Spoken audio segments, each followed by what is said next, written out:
Good morning, everyone.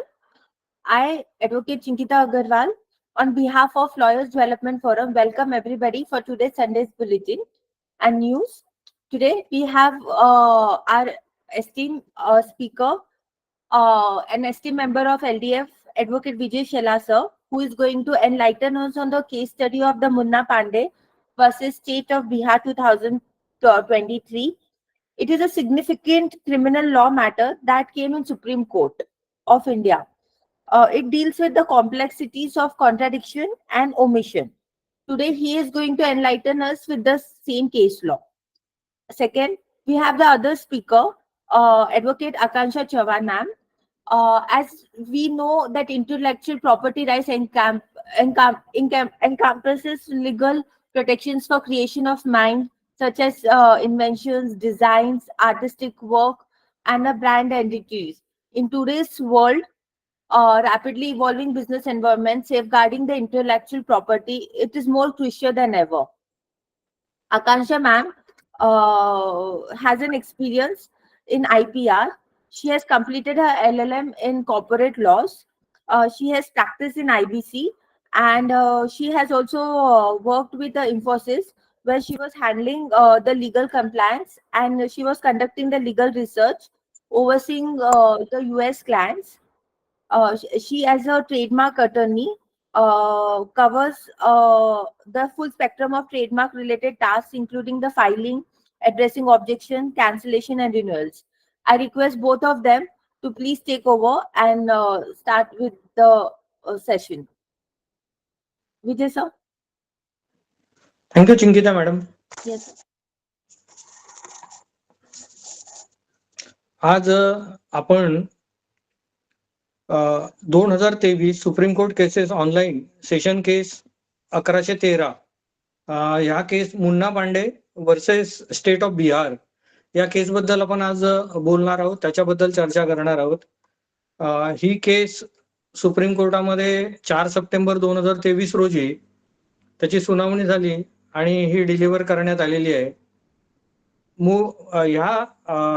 याचा मुख्य विषय आहे कॉन्ट्राडिक्शन आणि ओमिशन. हे कसे प्रूव्ह करायचे आणि ही प्रूव्ह करण्याची जबाबदारी कोणाकोणाची आहे.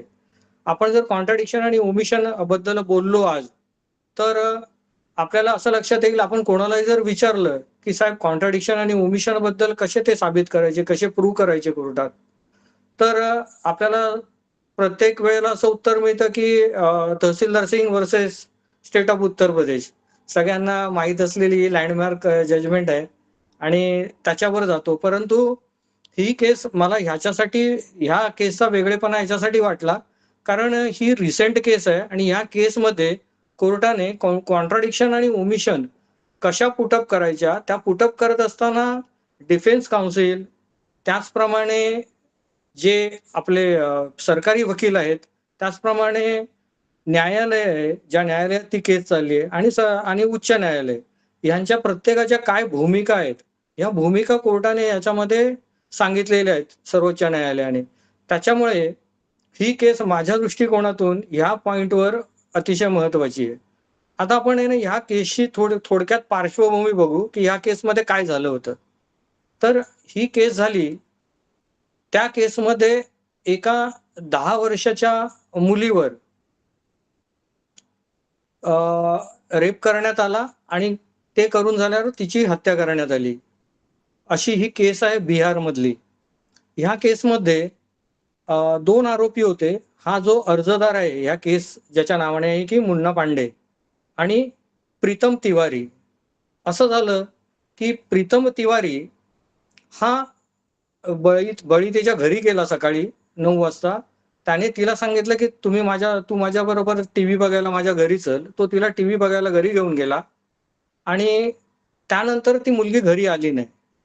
आणि घरी आली नाहीये म्हणून तिच्या बहिणीने तिच्या आईला फोन केला की ज्या वेळेला तिची आई तिच्या बहिणीकडे म्हणजे बळी तिच्या मावशीकडे गेली होती आणि सांगितलं की ही बराच वेळ आलेली नाही.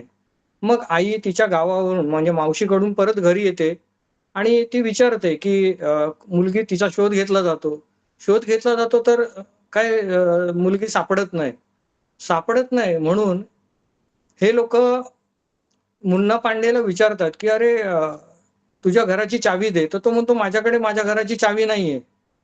आणि असं करून जेव्हा मुन्ना तिवारीचा भाऊ येतो, त्याच्याकडे त्या घराची चावी सापडते, तो घर खोलतो आणि त्याच्यात त्यांना त्या घरामध्ये प्रीतम तिवारी सापडतो, जो झोपलेला असतो. नंतर लोकांना बघून तो लपण्याचा प्रयत्न करतो. परंतु जेव्हा ते बघतात, तर मुन्ना पांडे त्याच्या घरामध्ये ते एंट्री करतात. आतमध्ये जाऊन बघतात, तर कॉटच्या खाली तिचा मृतदेह पडलेला असतो. आणि ही केस त्याचा तपास करण्यात आला आणि त्यानंतर तपासादरम्यान पोलिसांनी त्याच्यामध्ये 6 साक्षीदार तपासले. आरोपी 2 होते, प्रीतम तिवारी आणि हा मुन्ना पांडे. तर 6 जे साक्षीदार तपासण्यात आले, त्याच्यामध्ये 1 बळी तिचा मावस भाऊ होता, 2 नंबर तिची आई होती, 3 नंबर तिची बहीण होती, 4 number medical officer, 5 number investigating officer आणि 6 नंबर हा त्या गावातला ग्रामस्थ होता. आता असं झालं, की कोर्टासमोर ट्रायल चालली, ट्रायल कोर्टासमोर आणि कोर्टाने त्यांना दोषी धरलं. त्याच्यापैकी ट्रायल चालू व्हायच्या अगोदरच ह्याच्यातला जो प्रीतम तिवारी होता, ह्या प्रीतम तिवारीने तो ज्युवेनाईल असल्याबद्दल सांगितलं आणि कोर्टाने त्याची शहानिशा केल्यानंतर त्याची ट्रायल सेपरेट करण्यात आली होती. करण्यात आली आणि त्याला ज्युवेनाईल ह्याच्याप्रमाणे डील करण्यात आलं. केस चालली फक्त सेशन कोर्टामध्ये, सत्र न्यायालयामध्ये पोक्सो आणि आयपीसी खाली जी केस चालली, ती मुन्ना पांडेच्या विरुद्ध चालली आणि कोर्टाने मुन्ना पांडेला दोषी धरलं आणि त्याला फाशीची शिक्षा सुनावण्यात आली. फाशीची शिक्षा सुनावण्यात आल्यानंतर त्याने त्या शिक्षेच्या विरुद्ध उच्च न्यायालयामध्ये अपील केलं. तिथे डेथ रेफरन्स गेला.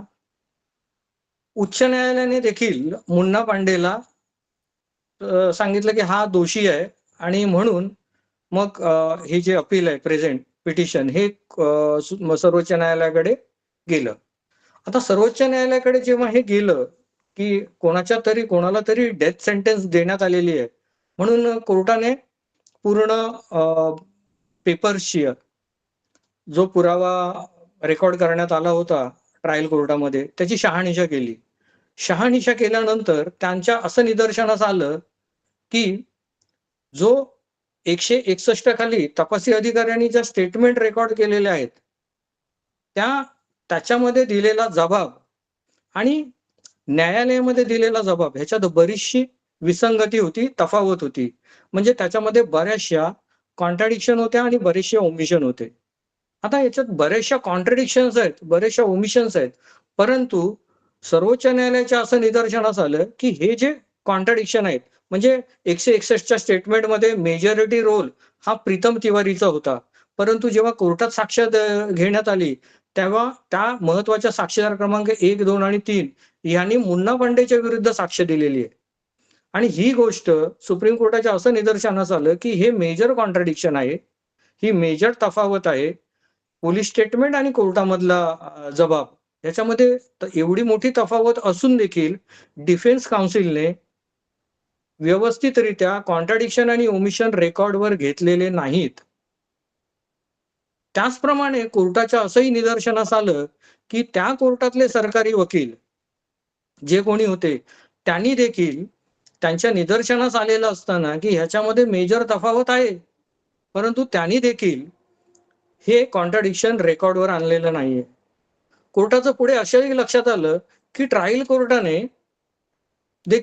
कोर्टाला माहिती आहे की हे तफावत आहे ती त्यांच्या अपिअरंट आहे. दोन्ही एक पोलीस स्टेटमेंट आणि कोर्टासमोरचं स्टेटमेंट याच्यामध्ये दोघांमध्येही असं दिसून येतंय की दोघांमध्ये ही विसंगती आहे, दोघांमध्ये तफावत आहे.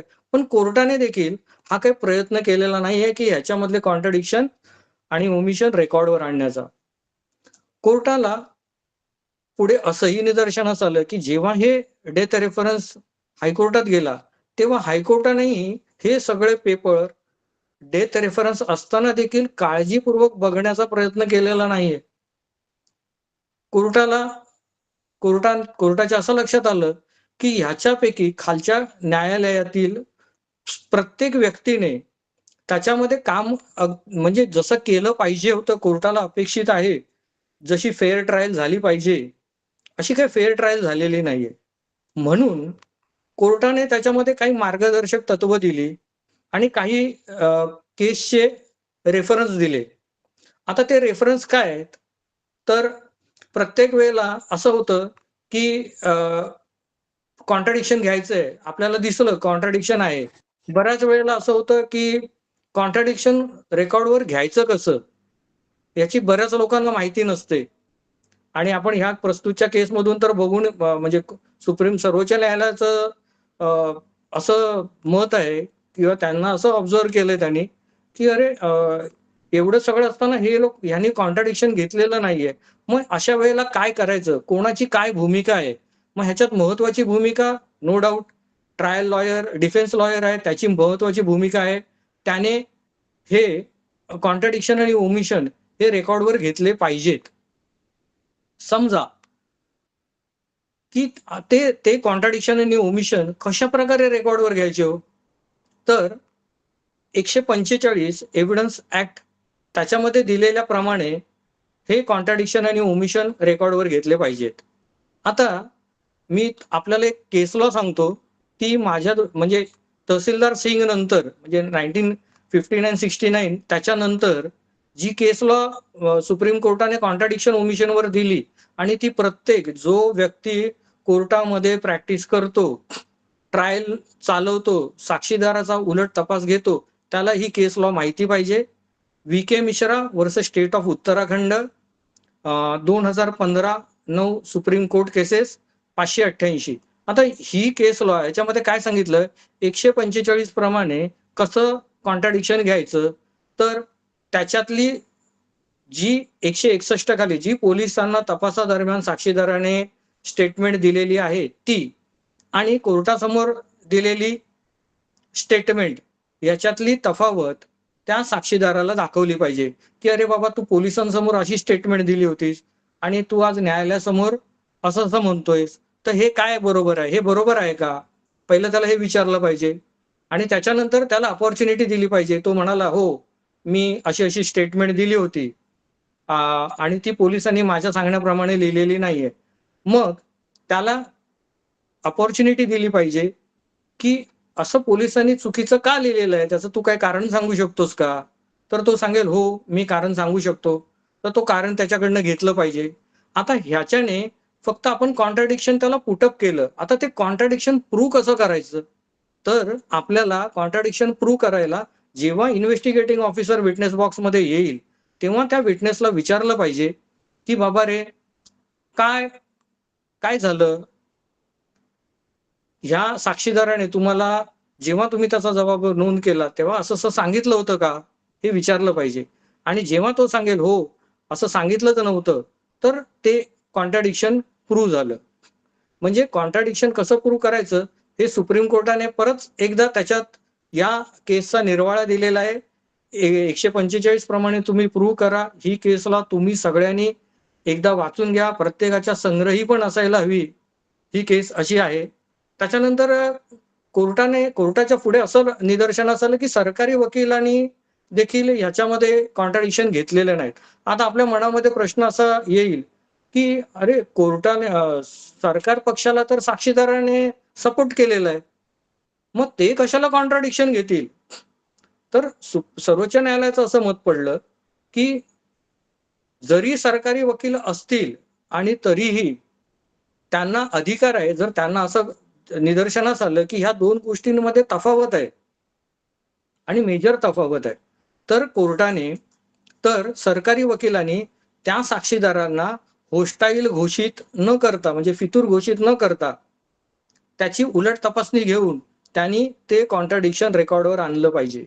म्हणजे डिफेन्स काउन्सिलची जबाबदारी आहेच, की महत्त्वाचे कॉन्ट्राडिक्शन रेकॉर्डवर आणले पाहिजेत. त्याचबरोबर सर्वोच्च न्यायालयाने असंही म्हटलं, की ही सरकारी वकिलाची देखील जबाबदारी आहे, की त्यांनी हे कॉन्ट्राडिक्शन आणि ओमिशन रेकॉर्डवर घेतले पाहिजे. आता राहिला प्रश्न कोर्टाचा. आता 162 जी स्टेटमेंट 162 काय सांगतं? 161 खाली तपास अधिकाऱ्यांनी घेतलेली स्टेटमेंट ती काय कोर्ट ग्राह्य धरत नाही. मग त्याचा उपयोग काय? तर त्याचा उपयोग हा फक्त कॉन्ट्राडिक्शन, ओमिशन प्रूव्ह करण्यापुरता आहे. मग हे कोण कॉन्ट्राडिक्शन ओमिशन पुटअप कोण करण्याची जबाबदारी कोणावर आहे? तर डिफेन्स काउन्सिलवर आहे, सरकारी वकिलांवर आहे. जर तो विटनेस होस्टाईल झाला तर तेही क्रॉस करतात, म्हणजे त्यांच्यावर आहे. पण न्यायालयाने असं सांगितलं, सर्वोच्च न्यायालयाने यामध्ये असं सांगितलं की ही जबाबदारी ही फक्त डिफेन्स काउन्सिल आणि सरकारी वकील ह्या दोघांचीच नाहीये, तर ही जबाबदारी न्यायालयाची पण आहे. जरी 162 प्रोव्हाइड करत नसेल की कोर्टाला क्वेश्चन करायचा अधिकार नसेल, तरीही त्यांनी असं सांगितलेलं आहे की 165 इंडियन एव्हिडन्स ऍक्ट खाली कोर्टाला पॉवर्स आहेत की कोर्ट स्वतः त्या साक्षीदाराला प्रश्न विचारतो. कोर्टाने ह्या केसचं महत्व मला ह्याच्यासाठीही वाटतं की सर्वोच्च न्यायालयाने पहिल्यांदा असं सांगितलेलं आहे की जेव्हा असं बऱ्याच वेळेला होतं की आपले ज्युनियर ऍडव्होकेट्स असतात किंवा लिगल एडचे ऍडव्होकेट्स असतात आणि ते केस कंडक्ट करतात. पुरेसा अनुभव नसतो त्यांना किंवा कॉन्ट्राडिक्शन ओमिशन कशी रेकॉर्डवर आणायची हे माहीत नसतं.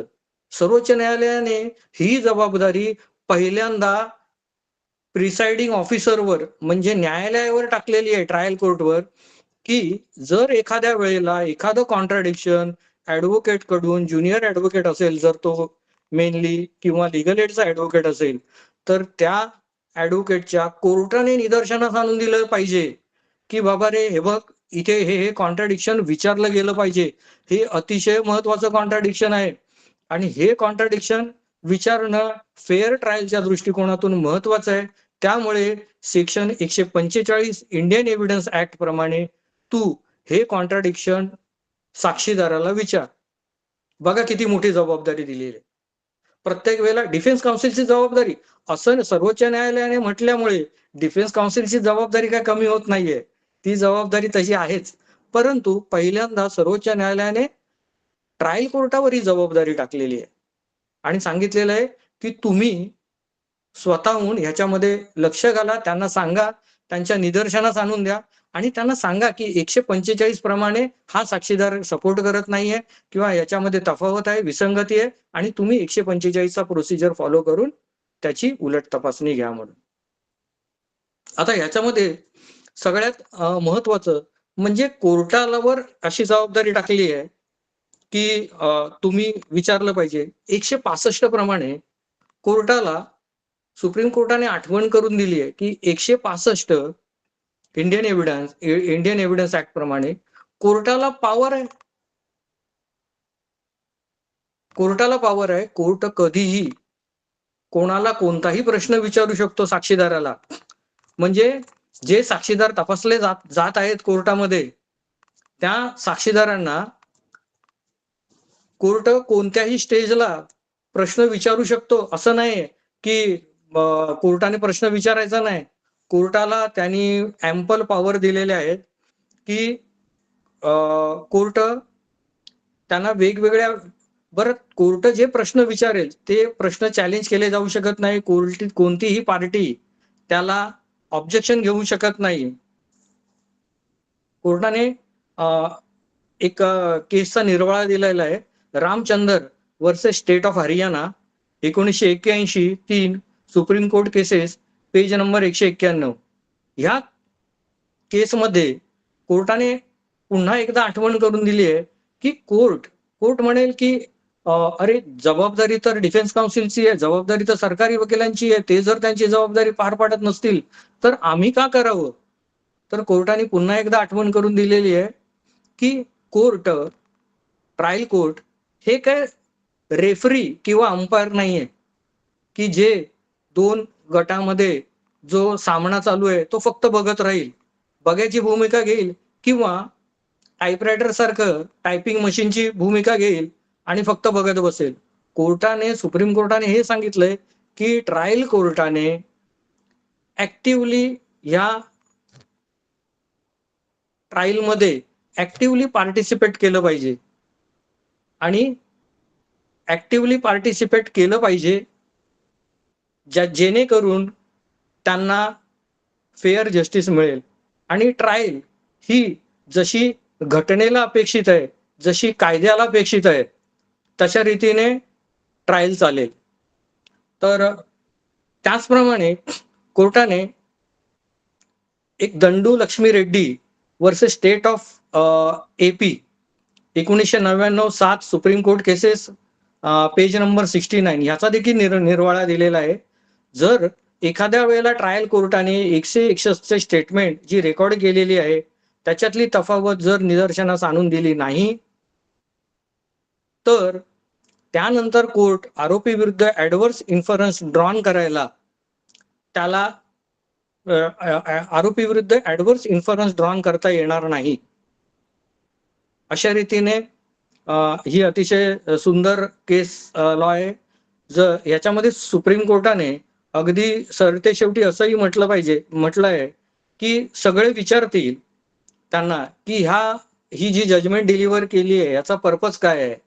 तर त्याने असं म्हटलंय की कोर्टाच्या आतमध्ये काय चाललंय हे महत्वाचं नाहीये, तर कोर्टाच्या प्रक्रियेतून काय निष्पन्न झालं ते महत्वाचं आहे. आणि त्यामुळे माझ्या दृष्टिकोनातून ह्या जजमेंटला अतिशय महत्व आहे. ही महत्वाची जजमेंट आहे. कोर्टाने ह्याच्यामध्ये काही रूल्स दिलेले आहेत, काही फेअर ट्रायलच्या कन्सेप्ट दिलेले आहेत. तर तुम्ही जर वाचलं तर ह्याच्यामध्ये तुम्हाला फेअर ट्रायलची कन्सेप्ट पण आहे. त्यांचं असं म्हणणं आहे की न्याय झालेला पाहिजे, जे निरपराध आहेत त्यांना शिक्षा नाही झाली पाहिजे, आणि जेव्हा निरपराधांना शिक्षा नाही झाली पाहिजे त्याचप्रमाणे अपराधी सुटला पण नाही पाहिजे, हे सुद्धा तेवढंच महत्वाचं आहे. आणि म्हणूनच माझ्या दृष्टिकोनातून ह्या जजमेंटला अतिशय महत्वाचं आहे. आपण सगळ्यांनी ही जजमेंट वाचा. थोड्या वेळाने जेव्हा येईल माझं लेक्चर किंवा हे आपली चर्चा संपेल त्यावेळेला ही जजमेंट मी ग्रुपवर पोस्ट करेन.